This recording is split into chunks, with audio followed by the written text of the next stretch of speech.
Budget से पहले आपके शहर से आपके मन की बात। आज पिंक सिटी जयपुर की जनता की आवाज। जेम्स और ज्वेलरी उद्योग के लिए देश में मशहूर है जयपुर।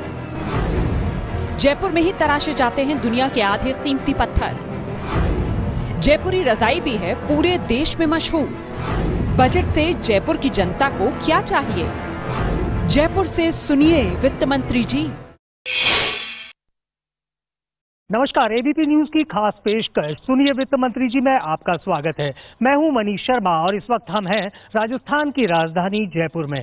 जयपुर की बात की जाए तो यूं कहा जा सकता है पूरी दुनिया में मोहब्बत और खूबसूरती की निशानी है जयपुर। इसका नहीं है कोई सानी, ये बेमिसाल है जयपुर। यूं तो देश में खिलते हैं रोजाना हजारों फूल, लेकिन महकता गुलाब है जयपुर। तो जयपुर की इस शानदार जनता के बीच हम लोग आए हैं आम बजट को लेकर। क्या सोचती है जयपुर की जनता, क्या सुझाव हैं, क्या राय है, ये हम जानेंगे जयपुर की इस जनता से। लेकिन जयपुर को लेकर एक चंद लाइन सुनाना चाहते हैं हमारे कवि अब्दुल गफ्फार साहब। गफ्फार साहब, क्या कहना चाहेंगे वित्त मंत्री जी को इस आम बजट के मौके पर? मैं माननीय वित्त मंत्री जी से कहना चाहता हूं कि ओ भारत के अर्थतंत्र के मंत्र लगाकर मन सुन लो। रो मोदी जी के सहभागी अरुण जेटली जी सुन लो कि पेट्रोल डीजल और गैस के भाव यहाँ नब चूम रहे, दुकानों के शटर बंद हैं, लोग निराश्रित घूम रहे। तो इसीलिए कहता हूं तुमसे, ध्यान जरा हम पर धर दो और तुम्हें कसम है भारत माँ की, महंगाई को कम कर दो। तुम्हें कसम है भारत। बहुत शानदार, महंगाई को कम कर दो। महंगाई एक बहुत बड़ा मुद्दा है, लेकिन हम बात जब जयपुर की करते हैं तो जयपुर सबसे ज्यादा मशहूर है दुनिया में अपने रत्न कारोबार को लेकर। तकरीबन 6,500 करोड़ का सालाना टर्नओवर रत्न व्यवसाय से होता है। और इसके अलावा एक जो सबसे खास चीज जयपुर की, जयपुरी रजाइयां। वो रजाइयां जो दुनिया भर में लोग खूब पसंद करते हैं। तो हम अपने कार्यक्रम की शुरुआत करते हैं सबसे पहले रजाई को लेकर। हमारे बीच में है रजाई कारोबारी, आपका नाम जानना चाहूंगा? सुरेश पाटोदिया। पाटोदिया जी, क्या कहना चाहेंगे रजाई कारोबार को लेकर? वित्त मंत्री जी सुनिए, विश्व के अंदर नाम है जयपुर की रजाइयों का। 1,000 रुपए तक की रजाई आपने 5% जीएसटी लगाया, 1,000 से ऊपर आपने 12% जीएसटी लगाया। रजाई 1,000 की हो, रजाई 10,000 की हो, सर्दी सभी की रोकते हैं। गरीब, अमीर, फकीर, लकीर, राजा, महाराजा, प्रधानमंत्री, राष्ट्रपति जी, वित्त मंत्री जी, सभी मंत्रिमंडल रजाई ओढ़ते हैं। मेरी गुजारिश है कि 5% के स्लैब पे ही इस रजाई का जीएसटी को रखा जाए। जी, पाटोदिया जी चाहते हैं रजाई पर 5% का जीएसटी रखा जाए। इस रेल बजट के साथ साथ हम आम बजट दोनों को अब पिछले 1 साल से लगातार एक ही माना जाता है। तो रेल को लेकर मैं जानना चाहूंगा, महिला अगर कोई कहें, खासतौर पर जो रेल में यात्राएं करती हैं। जी, आपका नाम बताएं और आप बताएं क्या कहना चाहती हैं? मेरा नाम सुनीता मंत्री है। मैं बताना चाहूंगी कि रेल में यात्रा करने में एक महिलाओं को अब थोड़ा सा तकलीफ महसूस होती है और सुरक्षा महसूस होती है, क्योंकि रेल के इसमें देखिए आप 1 या 2 कोचेज होते हैं रेल के, इसमें महिलाओं के लिए। इसमें कम से कम 2-3 कोचेज बढ़ाए जाएं और सुरक्षा का पुख्ता इंतजाम करा जाए। कांस्टेबल्स बढ़ाए जाएं जो कि महिलाएं हो। आप चाहती हैं महिलाओं के लिए जो आरक्षित कोच है वो बढ़ाए जाएं। बहुत ही बढ़िया मुद्दा इन्होंने उठाया। आप में से ऐसे कितने लोग हैं जो चाहते हैं कि रेल में, चाहे वो लंबी दूरी की हो चाहे छोटी दूरी की, महिलाओं के कोच बढ़ाए जाएं? आप अपने हाथ उठाएं।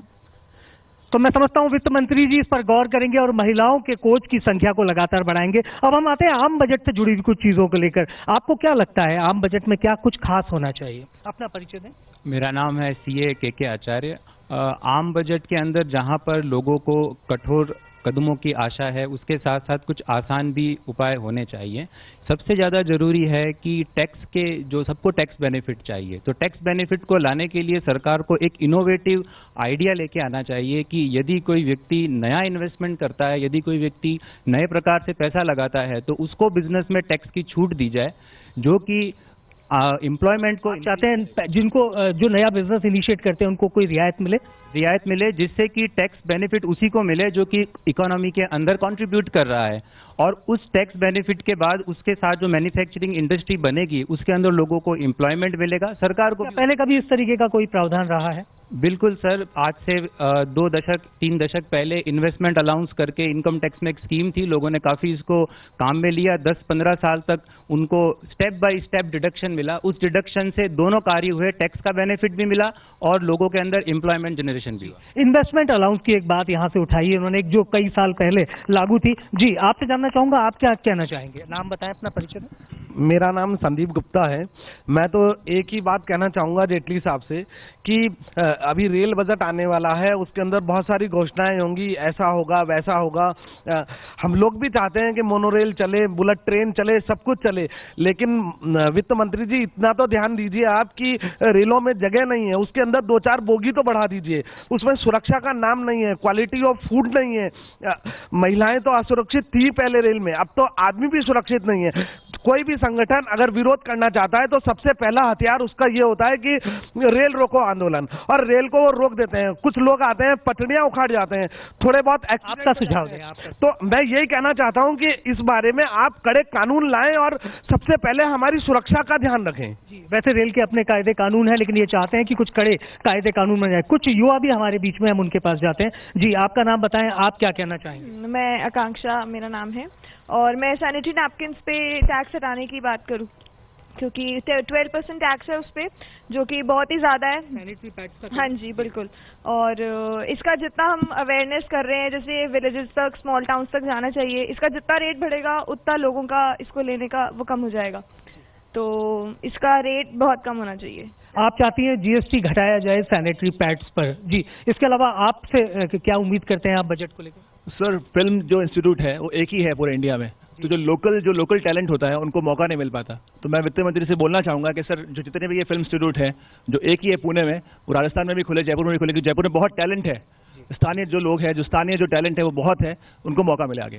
तो वित्त मंत्री जी शायद इनकी बात सुने और ये चाहते हैं कि जयपुर में फिल्म इंस्टीट्यूट या ट्रेनिंग इंस्टीट्यूट है उनकी संख्या बढ़ाई जाए, राजस्थान सहित दूसरी जगहों पर। जी, आपसे जानना चाहूंगा आप क्या कहना चाहेंगे? मेरा नाम दविंदर है और मैं टूरिज्म के रिगार्डिंग कहना चाहूंगी कि हमारे राजस्थान, यहाँ जयपुर सबसे फेमस जगह है जहाँ पे टूरिस्ट आते हैं। तो मेरा यही है वित्त मंत्री जी से कि यहाँ पे मेन इशू है क्लीनलीनेस का, तो यहाँ पे सफाई पे ध्यान दिया। स्वच्छ भारत अभियान प्रधानमंत्री जी अभियान जो चला रहे हैं वो इम्प्रूवमेंट भी देखा जा रहा है, बट उसमें और ज्यादा इम्प्रूवमेंट होना चाहिए, ताकि हमारा एक जो जयपुर है और बाकी भी जो स्टेट्स हैं जहाँ पे हम बाहर के लोगों को ये दिखाते हैं कि हमारे यहाँ सफाई सबसे बड़ी इशू रहती है, कि हर जगह गंदगी होती है, कोई भी थूक देता है, कहीं पे भी लिख देता है दीवार पे किलो में, तो वो सब बंद होना चाहिए और इस पे ध्यान देना चाहिए। इन्होंने जो बात कही, मैं समझता हूँ राज्य के मुख्यमंत्री वसुंधरा राजे जी और नगर निगम के जो महापौर हैं उनको इस ओर ध्यान देना चाहिए। जी, आप बताएं, आप क्या कहना चाहेंगे? आपका परिचय? मैं जेके जाजू, अध्यक्ष जागृति NGO।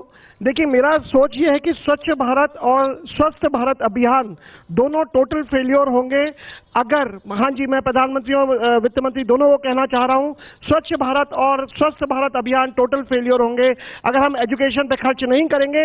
एजुकेशन पे हम केवल 10% खर्च करते हैं, केवल 80,000 करोड़ रुपया खर्च करते हैं। ये कम से कम 2 लाख करोड़ रुपया होना चाहिए। एजुकेट होगा बच्चा तो वो स्वच्छ भारत अपने आप बनाएगा, स्वस्थ भारत अपने आप बनाएगा। एजुकेशन पे 2 लाख करोड़ का खर्चा। जी, बहुत बढ़िया जाजू साहब, आप चाहते हैं कि शिक्षा के बजट को बढ़ाया जाए।